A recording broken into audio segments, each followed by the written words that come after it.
As with all they thems, the LARP eventually comes to an end, as we've seen with Demi Lovato going back to her she/her pronouns and accepting biology. And likewise, Ezra Miller is now going back to he/him pronouns. The fact that this is news is embarrassing. So let's dive into this article. This is from Small Screen. It says Ezra Miller has reportedly changed pronouns again back to he/him. Remember when everybody gave us backlash for calling him him? Right? This is the dude that like throws chairs at women, that physically assaults women, but respect they them's pronouns. Respect the pronouns for the made up LARP. Making up genders, and you have to feed into their delusion. It's bad enough when people pretend to be the opposite gender that they biologically are not, but when they're making stuff up, it's just even worse. All right, so let's see what this says.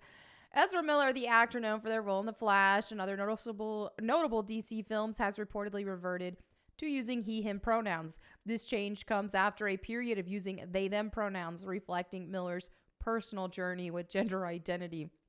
The report via World of Real has emerged amidst Miller's retreat from the public eye following a series of controversial incidents and the release of The Flash last June. I mean, dude, the guy clearly was so mentally unstable. And that's one thing. You would think that the Alphabet Mafia would not have wanted to claim them under their alphabet umbrella after everything he was doing, after how psychotic he was. But the fact that when we started calling him anyway, you would think they would want that because they wouldn't want to be associated in the same umbrella as this guy. But alas, it's a mental illness. And that's why they're perfectly fine being under that same umbrella. They want to pretend like it's not a mental illness. Oh, it's real. Oh, yeah, gender dysphoria. This is all real. Well, clearly the dude was off his rocker and mentally insane, and so now he's getting mental help, and now he's saying he's he/him again? Is that a coincidence? Same with Demi Lovato. The girl was off her rocker, like so mentally unstable. At the peak and height of her mental instability, she's going by they/them. And then she gets help. She goes to rehab, this, that, and the other. And she starts going by she/her again. Starts making herself look more feminine. Isn't trying to look like some abomination. Right? You think that's a coincidence? All right. Miller's decision to change pronouns was reported during their time. His time or the World of Real's time? Okay. It's been with Hebrew rapper Matisyahu. I don't know who the crap that is. Also, why are they using they/them pronouns for him? Weird. This development adds another layer to the complex and often turbulent public persona of the actor, who has been a subject of both acclaim and controversy in recent years. I mean, yeah, the dude's crazy. Absolutely crazy. According to reports, Miller's choice to revert to he/him pronouns was made while on a retreat. The decision, though not yet confirmed by Miller directly, marks another turn in the actor's evolving public identity.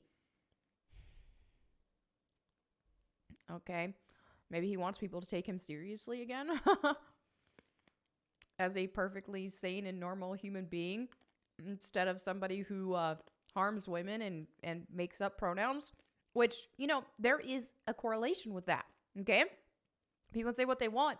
But notice that a lot of these people who want to change their gender, they want to invade women's spaces. They want to, they are harming women, whether that be physically and through aggressive means like Ezra Miller has, or through, let's invade the female restroom so that you don't have your own safe place to be. And they want to talk about safe spaces all the time, but women, we can't have our safe spaces. Women who are biologically weaker than men and than men, whatever. we are weaker. And so it's like, hey, if some dude wants to put on a wig and take estrogen pills, okay, that might make him weaker than he previously was, but that doesn't change the fact that he's a man and that he's stronger biologically than a woman. And okay, there might be some anomaly of some like super buff Olga type woman, but that's rare. So yeah, why is it? Why is it that's how it's going, right? That raises a lot of questions. And this is why I don't understand why feminists are so on board with all of this stupid gender cult ideology.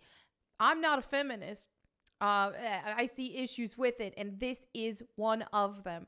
They want to pretend like they care about women's rights, women's safety. Oh, they care about women. Well, if they cared about women, they would be on the front lines pushing these men in wigs and makeup or just made up pronouns. That's all they got to do. They don't even have to do anything else. Push them out of our spaces. Let us be safe. Let women participate in sports against other women and not have to deal with getting beat up by a dude and share locker rooms with a dude, this, that, and the other. So this is just, feminism is a scam. And this is one of the, this is evidence of that, right? Just one of the many. All right. So Ezra Miller's career has been marked both. Yeah. Okay. We all know he beat women, threw chairs at women, okay, let's see what their final thoughts about him reverting to he, him is. The news of Ezra Miller reportedly reverting to he, him pronouns is more than just a detail about a celebrity's personal life. It is a reflection of the complex and fluid nature of gender identity in today's nature. Of mental illness retardation in today's society, if that's what you mean. Miller's journey marked by both acclaim for his work. Why are they using they, them pronouns for him? This is so odd. Okay, it highlights the challenges faced by individuals navigating identity under the public eye. You know, more or less is highlighting mental illness, if that's what you mean.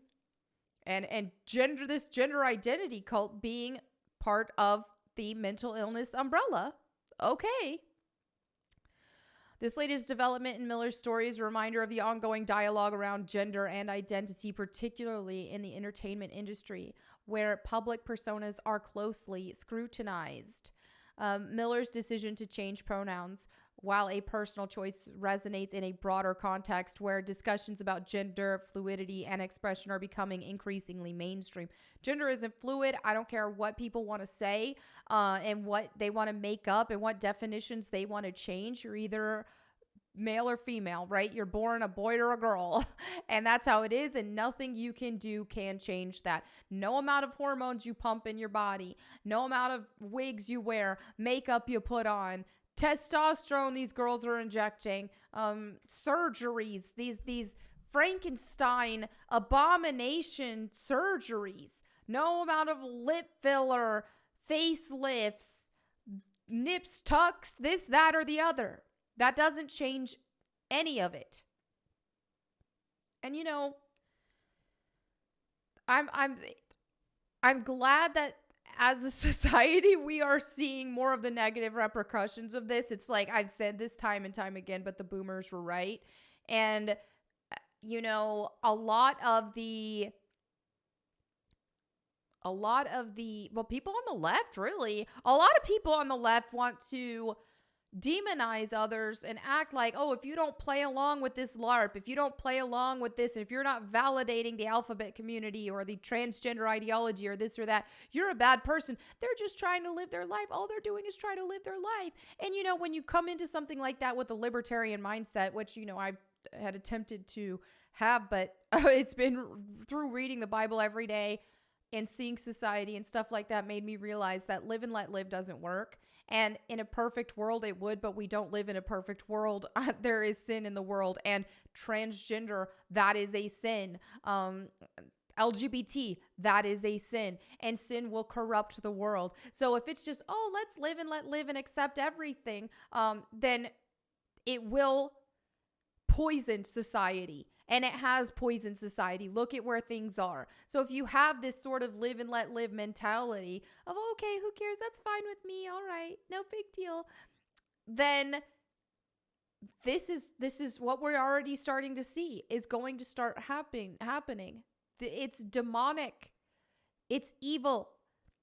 And you just see a degeneration you see society go full degenerate. So that's just how it is. That's the reality. You cannot accept or glorify sin at any capacity. And now when we're talking about like government levels, this, that, and the other, I feel like that is above me to even speak on. But at the very least, societally shaming this kind of stuff. People who guys who want to wear women's clothes and put on wigs and pretend to be a woman, go do that in private, okay? And it's time to start shaming this stuff again because it's shameful. It is shameful. It's a sin. It is shameful. It is poisoning society. It's harming women. It's harming children. It's harming society at large. It's harming men and the men who are participating in this. They're harming themselves. It's harming everybody. Okay? So I'm over it with the live and let live bullcrap. Let's call a spade a spade. Let's call mental illness a mental illness. Let's stop dancing around the issue of, gender ideology, this, that, or the other. It doesn't work. I've learned this myself because believe me, I have tried the whole kumbaya thing with everybody. And boy, was I wrong. Anyway, there you have it for today's video. Let me know what you think in the comments below. Don't forget to read your Bible today. And if you want to hear me read the Bible to you, you can do that on my channel at Bible Time with Melanie Mack. Thank you again. I'll catch you next time. And in the meantime, go boom. Miles Morales.